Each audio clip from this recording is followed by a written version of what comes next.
Uh, so we were just talking about how the Most High is gonna rise up Judah. First, Judah needs to go first,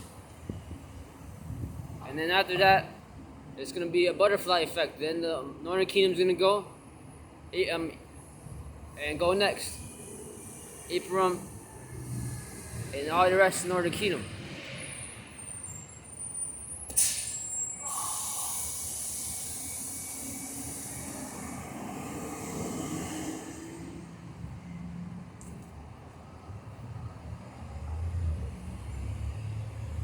So I mean, we still gotta go and see more. We still have more prophecies that needs to come still, and a bit, and more earthquakes and more plagues that needs to come here.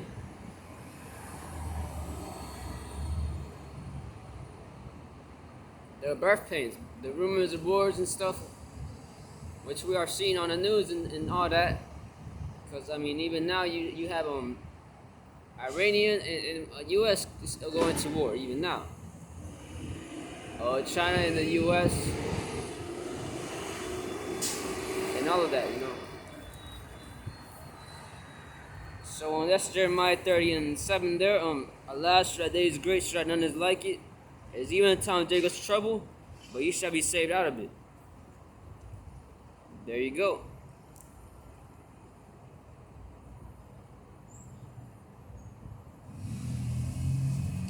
So the word right there.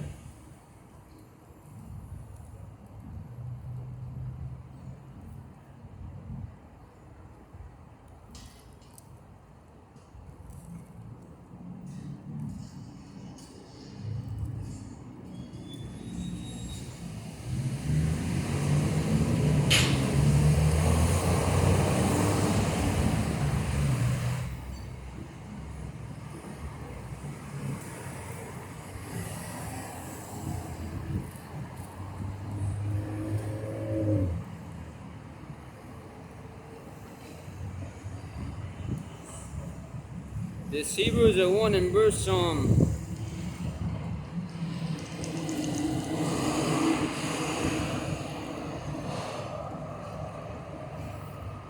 Allah, who at sundry times and in diverse manners spake in time past unto the fathers by the prophets.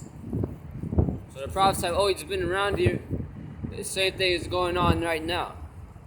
2. Have in these last days, this was written over 2,500 years ago.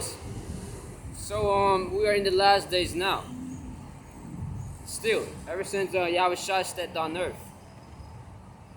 Spoken unto us by this Son, whom you have appointed heir of all things, by whom also he made the worlds.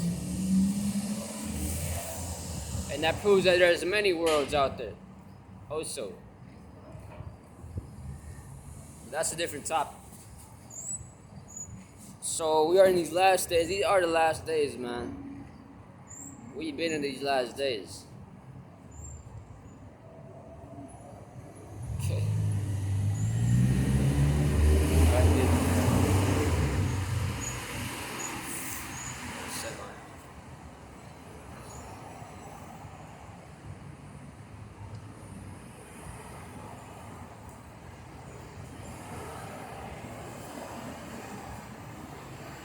We are talking about Genesis 49 though. Genesis 49 and 8.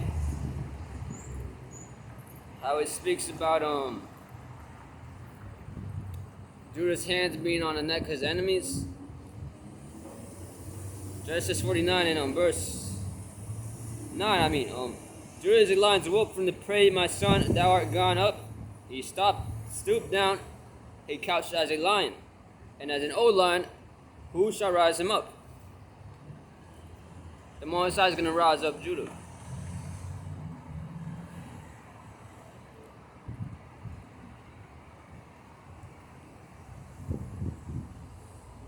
And we've seen time after time, some things happening, Judah being roused up a bit. But it's gonna be even worse for these Edomites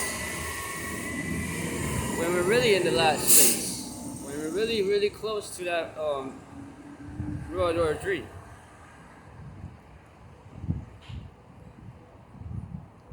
This is Micah. Micah 5 and verse 7.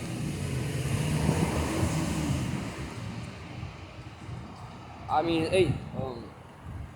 And the remnant of Jacob shall be among Gentiles in the midst of many people, as a lion among the beasts of the forest, as a young lion among the flocks of sheep. Which he goes through, both treadeth down and turf in pieces, and none can deliver. There's not going to be anybody to deliver. Okay, these Edomites are going to be crying. That's where Psalm 18 hits it. That's where Psalm 18 hits the jackpot there. Psalm 18, baby, right here. Psalm 18 and 40. Thou hast also given me the necks of my enemies, that I might destroy them that hate me. Going back to that neck. The neck can also mean the back. 41. They cried, but there is none to save them, even unto the Lord Yahweh, but he answered them not. So they're gonna be crying. That's going back to Micah 2. Micah 5 and 12 there, I said. Where I just read there.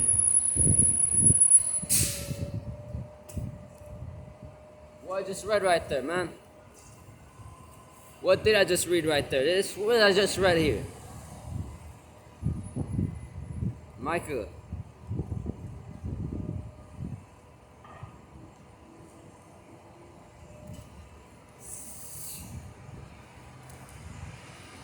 The Most High makes a lot, man. Micah 5 and verse 8.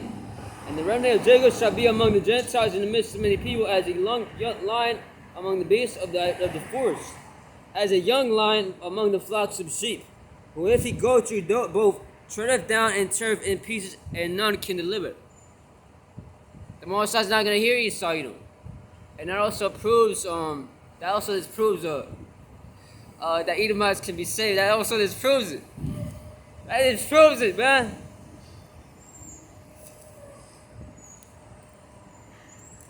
Here is Hebrews.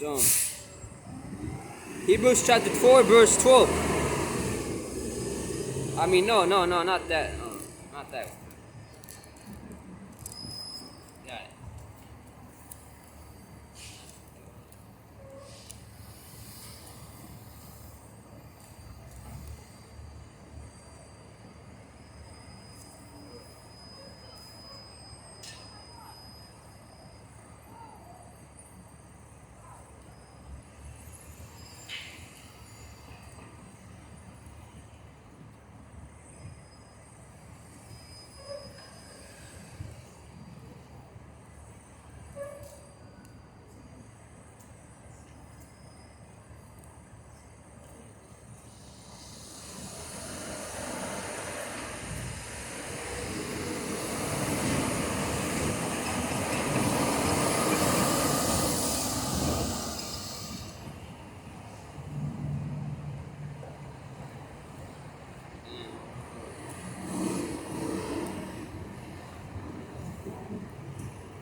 So Romans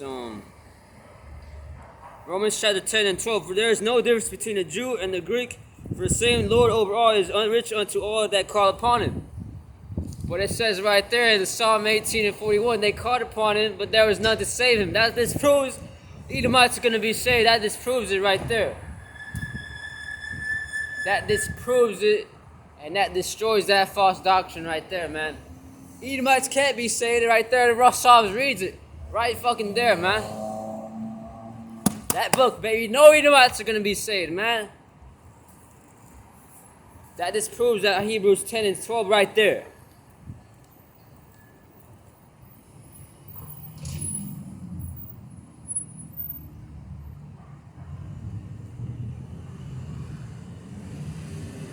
Let's go back to Psalm 18 again.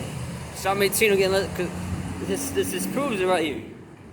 This is totally, completely, this is all you need to listen, this is all you need to hear right here. This proves that fucking shit. Psalm 18 verse. For to the cry, but there is none to save him. Even unto the hollow, but he answered them not. So why is David saying that? Because that disproves that false doctrine right there. And then Michael 5:12 what we just read right there. Baby, there is none to save him. None, baby. None. We got joint hairs, baby. I'm a grafted in man.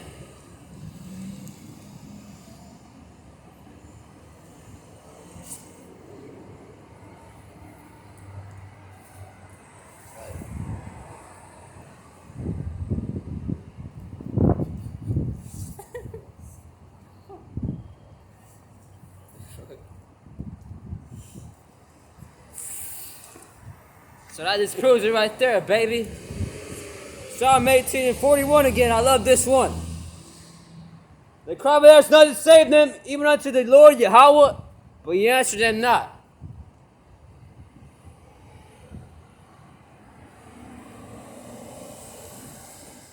What you know about this word here, though?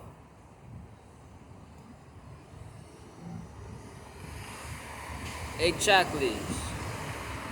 And then let's go back to Hebrews 10:12. For there is no difference between the Jew or the Greek, for the same Lord is rich unto all that call upon him. Well, that's false, though. That disproves it. Let's go back, man. Psalm 18, verse 41.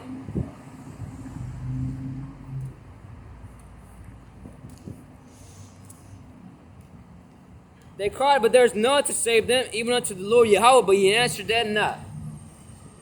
So that proves that salvation is only for the Israelites, the so-called blacks, so-called Hispanics, so-called Native Americans, man.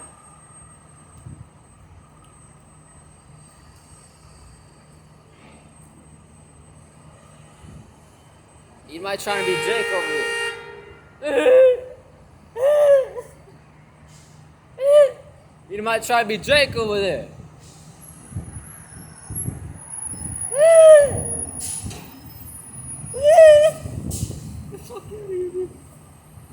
Come on in, baby. Come on. Come on in, dude.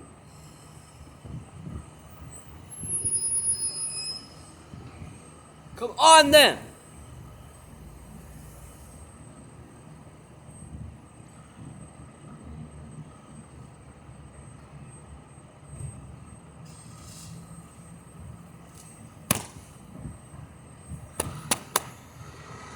Saw Ezekiel.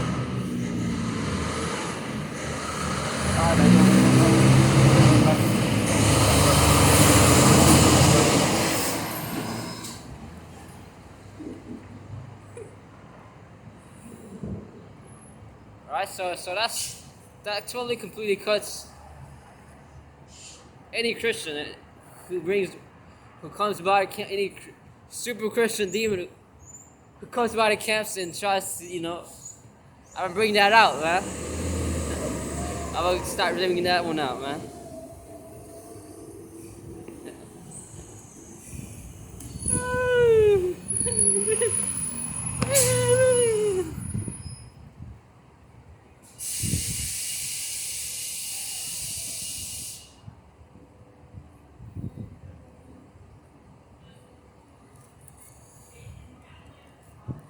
So Khan.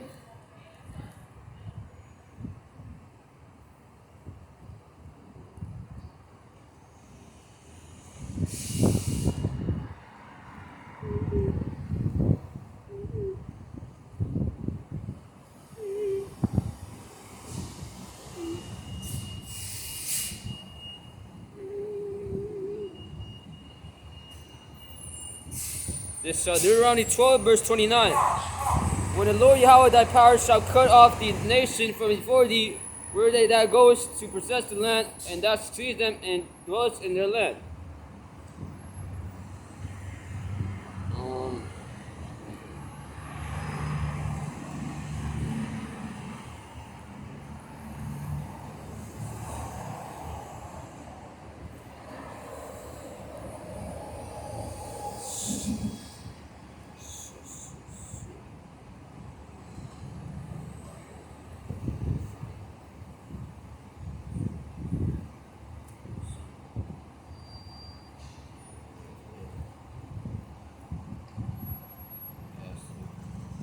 Yeah, this is Exodus 23 and 27.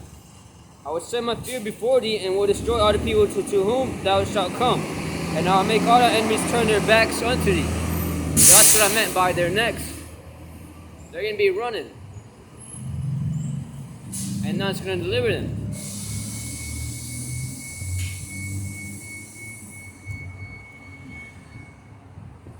So that's what's going to happen. You know, that's that, you know. That proves that. Now we're moving on to this here. To this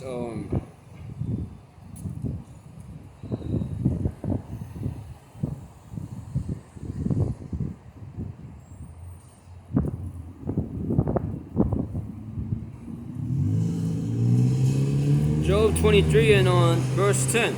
But you know the way that I take where ye have tried me, I shall come forth as gold. And so that's what the Most High is going to do with Jacob's trouble, with the RFID microchip. We're going to be tested. With that Revelation 13 and 16 prophecy.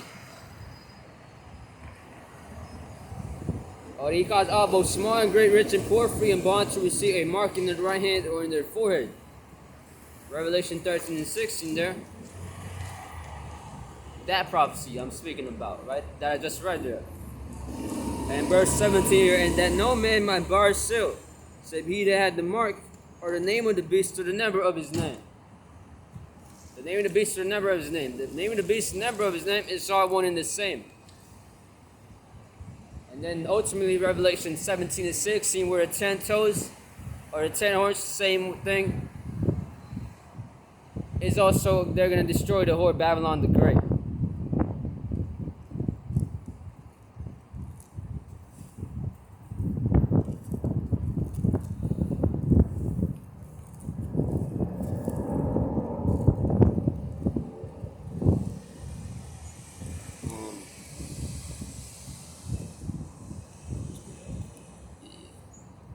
This is 1 Peter.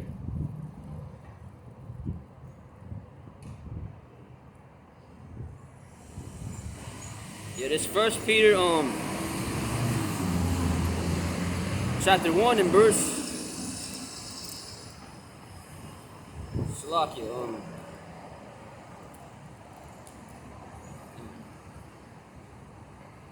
chapter 1 and verse 6. Wherein ye greatly rejoice, though now for a season, if need be, ye are in heaviness through manifold temptations.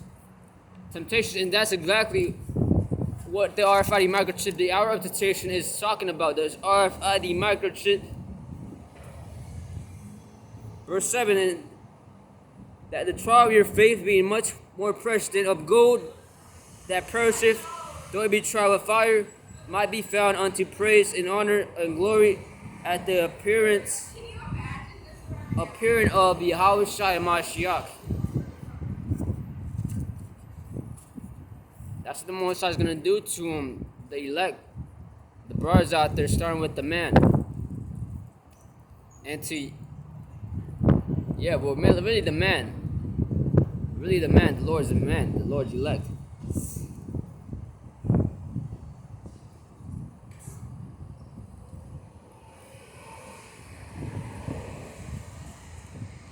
Yeah, really the Lord's elect, the Lord's man.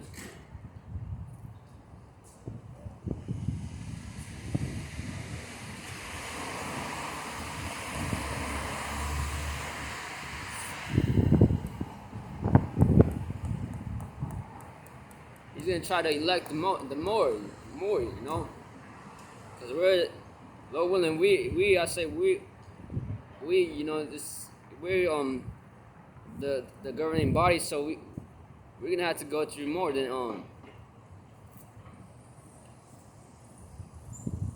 more tests, you know, more tests than the average Israelite dude, or the woman, the chick, because the women are the weaker vessels, so you know the Most High is not gonna do them like that as much as he's gonna do his man like that are his.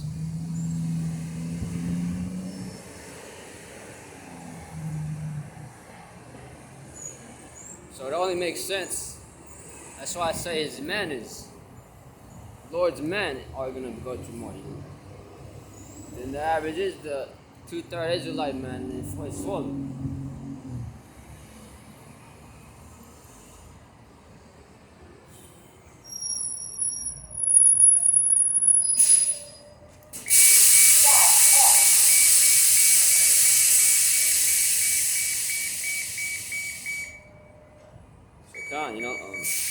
Manifold temptations.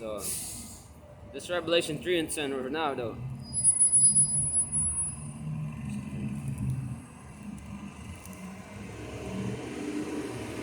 Revelation 3 and verse 10, and it reads here: Because thou hast kept the word of my patience, I will also keep thee from the hour of temptation, which shall come upon the whole earth, whole world, which shall come upon all the world, to try them that dwell therein. To try them that dwell upon the earth, I mean. To try them that dwell upon the earth, man.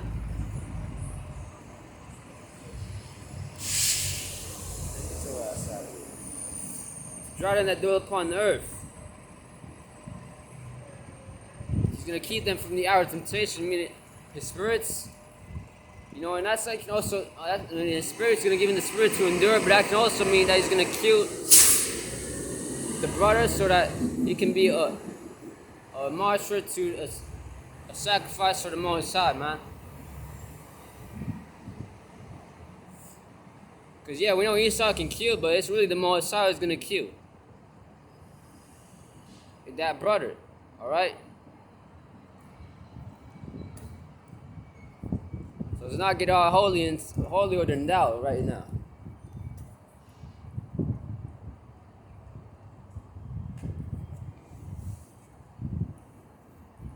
Thinking the Most High doesn't kill. Oh, that's Esau, he did it. Esau did it. No, dummy. Esau killed, not what? No, it's the Most High who kills, dude. The Most High says he kills.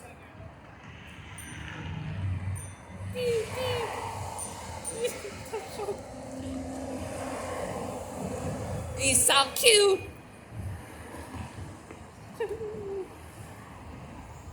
Alright, this is Revelation 2 and 10. Fear none of those things thou shalt suffer. Behold, the devil shall cast you into prison. That was a man. That proves that was a man, because spiritually